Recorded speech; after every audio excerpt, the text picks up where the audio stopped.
Astro photography নিয়ে যে কথাটা বলার আর কি, সেটা হচ্ছে যে ফটোগ্রাফির লোকেরা যারা এমনি ফটোগ্রাফি করেন তাদের কাছে অ্যাস্ট্রো ফটোগ্রাফির অনেক কিছুই ঠিক বোধগম্য হয়ে উঠছে না এখনও অবধি। যে কারণে রিসেন্ট কিছু ফটোগ্রাফ নিয়ে আমি অন্য অনেক কমিউনিটিতে অনেক সমস্যার মধ্যে পড়েছি। তারা বুঝেই উঠতে পারছেন না যে ট্র্যাকিং করার পরে ফোরগ্রাউন্ড কী করে মেশাবেন। তো এখানে আমার অনুরোধ যে অ্যাস্ট্রো ফটোগ্রাফিটা শুধু মিল্কি ওয়ে, স্টার ট্রেল এইটুকুনির মধ্যে যদি আমরা আবদ্ধ না রেখে একটু বেশি করে ডিপ স্কাইয়ের দিকে যাই, সোলার, লুনার এই দিকগুলোতেও আমরা বেশি করে যাই, প্ল্যানেটস এগুলোতেও যাই, তাহলে কি হবে, আদতে অ্যাস্ট্রো ফটোগ্রাফিটা আস্তে আস্তে তার সবচেয়ে জনপ্রিয়তা শুধুমাত্র অ্যাস্ট্রো ল্যান্ডস্কেপের দিকেই চলে গেছে। অ্যাস্ট্রো ল্যান্ডস্কেপ তো একটা অবশ্যই খুব জনপ্রিয় জনর, এবং অনেক বড় বড় অ্যাস্ট্রো ফটোগ্রাফাররা তারা অন্য দিক ছেড়ে অ্যাস্ট্রো ল্যান্ডস্কেপের দিকেই ঢুকে পড়েছেন একটাই কারণে, সাধারণ মানুষের কাছে সেটা অনেক বেশি গ্রহণযোগ্য, বা তারা সাধারণ তাদের চোখে অ্যাস্ট্রো ল্যান্ডস্কেপটা অনেক বেশি সোজা কথা বোঝার জন্য আর কি সুবিধে। কিন্তু অ্যাস্ট্রো ফটোগ্রাফির আমার কাছে আর কি একটা ক্লাসিক পার্ট হচ্ছে যে তার ডিপ স্কাই, যে ব্যাপারটার চর্চা আমাদের আরও বেশি করে করতে হবে। হ্যাঁ ঠিক আছে, সেখানে ট্র্যাকার একটা খুব বড় ভূমিকা, যেখানে ইনি কাজ করছেন এবং উনি যে জিনিসগুলো দেখাচ্ছিলেন সেগুলো মধ্যে একটা জিনিস আমি অলরেডি ইউজ করি, মানে রাস্তায় গিয়ে ফিল্ডে গিয়ে ইউজ করেছি, এবং আরও কিছু উনি চেষ্টা করছেন বানানোর, যেখানে একটা 1 লাখ 2 লাখ টাকার জিনিস উনি চেষ্টা করছেন। কত টাকা বানানোর চেষ্টা করছেন আপনি? 10-15 হাজার টাকা। তো 10-15 হাজার শুনলে প্রথমেই অনেকেই কিনবে না ওটা, না বলে সস্তার 3 অবস্থা, যা আমাদের অবস্থা আর কি। তো সেক্ষেত্রে আমি চেষ্টা করি যে আমি একটা কিনে সেটাকে নিয়ে ইউজ করি। এমন নয় যে আমার প্রচুর পয়সা আছে, আমি প্রচুর পয়সা জলে ফেলছি, এরকম নয়, কিন্তু এরকম ঘটনা আমার বাড়িতে গাদাখানেক টেলিস্কোপ জমে গেছে যার কোনো ইউজই হচ্ছে না। ওর বাড়িতেও একই অবস্থা, গাদাখানেক টেলিস্কোপ জমে আছে, ইউজ হচ্ছে না। তোমার যদি টেলিস্কোপ বাবা কিনে দিচ্ছে না, তুমি ওর কাছে আমার সাথে যোগাযোগ করবে, টেলিস্কোপ নিয়ে গিয়ে দেখবে, কোনো অসুবিধার কিছু নেই। কেননা 2002 থেকে অ্যাস্ট্রোনমি পপুলারাইজেশনের কাজে আমাদের একটা সংস্থা আছে কলকাতা অ্যাস্ট্রোনমি সেন্টার বলে, সেখানে আমরা আলটিমেটলি কী করেছি, কিছুই করে উঠতে পারিনি, গাদা শুধু লোককে জিনিসপত্রই দান করে গেছি। এবং পেছনে দাঁড়িয়ে সুনন্দা লাহা যেটা আমার কাছে এক্ষুনি দুঃখ করছিলেন, দিদি আপনি যে দুঃখটা করছিলেন যে সবাই আসছে, জয়েন হচ্ছে, তারপরেও কেউ কিছু করছে না, আপনার দুঃখটাকে আমি বলি যে 2002 থেকে আমাদের অবস্থা একই, 2024 তো তার মধ্যেই 100 জন আসবে, জয়েন করবে, আপনি দুঃখ পাবেন না। 2 জন থেকে যাবে, 2 জন, যে 2 জন কাজ করবে সেই 2 জন 24 বছর ধরে কাজ করবে। তাই সৌভিকের বাবা এই ব্যাপারে অনেক আগে থেকে যুক্ত আছেন আমাদের সাথে। ব্যাপারটা এটাই হয়, অ্যাস্ট্রোনমার্স বাংলায় যারা কাজ করছেন সেখানে রাজদা, আমি তো তোকে লক্ষ্যই করিনি, আই এম সরি। কত পুরনো আমাদের সম্পর্ক, অনেক পুরনো। তো আলটিমেটলি আমাদের সাথে যারা ছিল তারা কজন টিকে আছে, তাই তো। তো এখন যদি আপনি দুঃখ পান যে সবাই আসছে, কিছুদিন করছে, তারপরে হারিয়ে যাচ্ছে, এটা নিয়ে দুঃখ পাওয়ার কিছু নেই। তার কারণ হচ্ছে আপনি কোনো রেসে নামেননি, আপনি আপনার হবির জন্য আছেন, আপনার হবিতে আপনার সাথে যারা থাকবে তারা থাকলো, না থাকলেও আপনার হবিটা থাকবে, ওইভাবে আমরা টিকে আছি। তো আজকের এই যে একটা প্রদর্শনী হচ্ছে, এই প্রদর্শনীটার গুরুত্বটা কি? প্রদর্শনীর গুরুত্বটা এটাই যে এই ধরনের ছবি ইউরোপিয়ান আমেরিকানরা আগে থেকে তুলছে, 10-20 বছর আগে থেকে তুলছে। আমাদের এখানে ইকুইপমেন্ট নেই, আমাদের এখানে ইকুইপমেন্ট আসে না, আমরা তুলতে পারতাম না, বা আমরা এতটা জানতাম না, আমাদের সিনিয়ররাও আমাদেরকে এতটা শেখায়নি কিছু।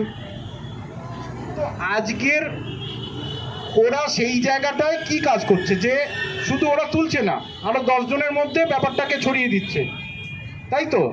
আমার সিটিজেন সায়েন্স গ্রুপের মধ্যে ওই বাচ্চা মেয়েটাও আছে, ও একদিন আমায় দেখাচ্ছিল যে আমি মোবাইল দিয়ে এত কাণ্ড করতে পারি। তো মোবাইল দিয়েও কেন এত কাণ্ড করে? কেননা ওর বাবা ক্যামেরা কিনে দিচ্ছে না। উনি কন্যাগর স্পেস ল্যাব একটা তৈরি করেছেন, যেখানে উনি সিটিজেন সায়েন্স গ্রুপের কিছু কাজ করেন, ওনার দুঃখ একটাই, অদ্ভুত দুঃখ, যে অনেকে জয়েন করছে কিন্তু তারপর কেউ কন্টিনিউ করছে না। তারা করবে কি করে? তারা তো অ্যাস্ট্রোনমির হুজুগের মধ্যে এসছে, হুজুগ শেষ, সবাই শেষ। 3-4 বছর ধরে আপনারা সব সারা ফেসবুকে শুধু milky way milky way milky way star trail, সবাই মিল্কি ওয়ে তুলছে, স্টার ট্রেল তুলছে, মিল্কি ওয়ে তুলছে, স্টার ট্রেল তুলছে, তাই তো? তো ও একমাত্র বোধহয় ছেলে যে একটু ডিপ স্কাই নিয়ে, বাসুদেব বোধহয় একমাত্র ছেলে যারা ডিপ স্কাই নিয়ে একটু প্রসেস করে, চেষ্টা করে। তো আলটিমেটলি ক্লাসিক জায়গাটা তো ডিপ স্কাই, সেই জায়গাটা নিয়ে আমরা কি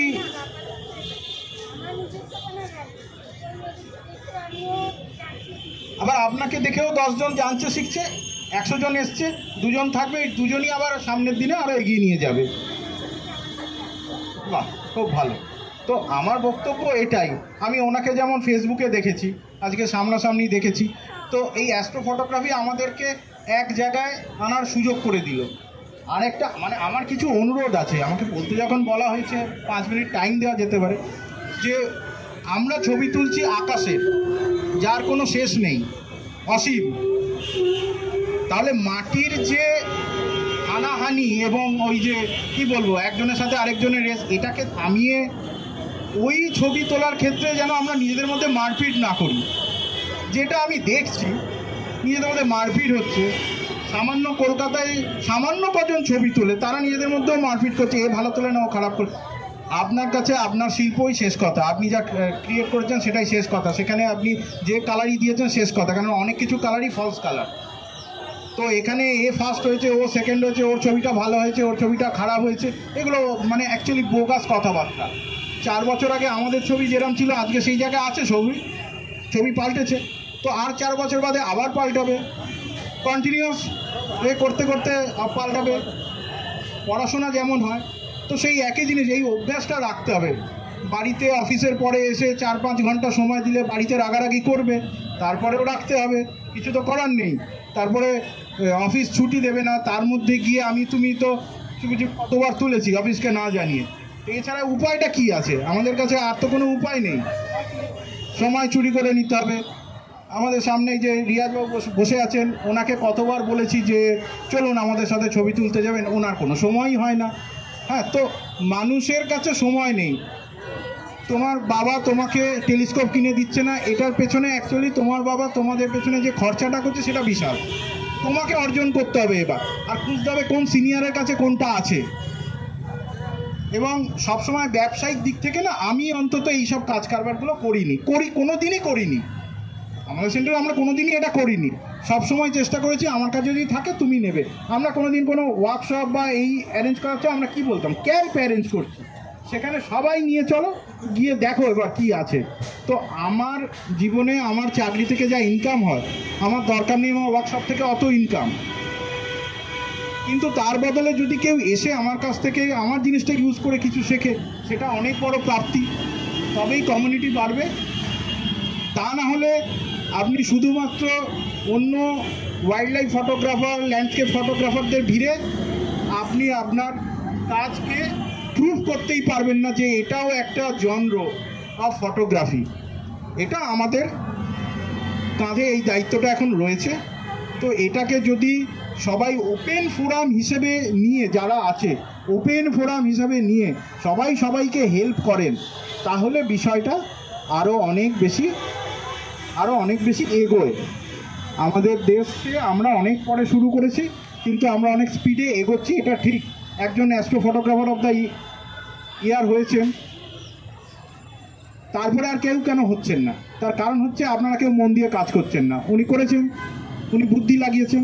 তো আমি এবার সৌম্যদেবকে বলবো যে তুমি শুধু একা বুদ্ধি নিজের মাথায় কেন রাখছো, সবাইকে দাও।